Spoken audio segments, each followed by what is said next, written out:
இப்போது புதிய அறிமுகம் ஆச்சி ஹோட்டல் சாம்பார் 50 கிராம் ரூபாய் 20 மட்டுமே.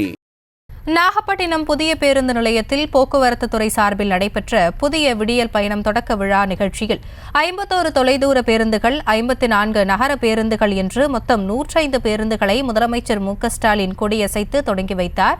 அந்த காட்சிகளை பார்த்து வருகிறோம். விவரங்களோடு இணைகிறார் எமது செய்தியாளர் லெனின் முழு விவரங்களை வழங்கலாம்.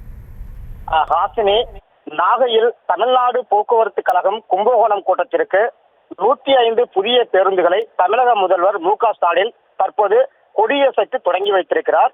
நாகப்பட்டினம் மாவட்ட செயலாளர் கௌதமன் இல்ல திருமண விழா மற்றும் அரசு நலத்திட்ட உதவி வழங்கும் விழாவில் பங்கேற்பதற்காக தமிழக முதல்வர் மு.க.ஸ்டாலின் அவர்கள் நாகை மாவட்டத்திற்கு வருகை தந்துள்ளார். முதல் நிகழ்ச்சியாக ரோடு ஷோவில் பங்கேற்று பொதுமக்களை சந்தித்தவர் புத்தூரில் நடைபெற்ற மாவட்ட செயலாளர் என் கௌதமன் மகன் திருமண விழாவில் பங்கேற்றார்.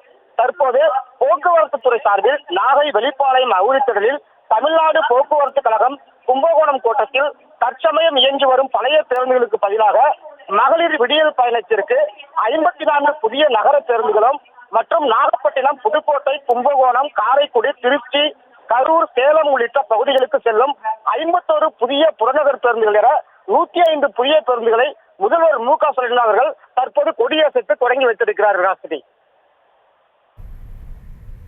விவரங்களுக்கு நன்றி லெனின். இப்போது புதிய அறிமுகம் ஆச்சி ஹோட்டல் சாம்பார் 50 கிராம் ரூபாய் 20 மட்டுமே.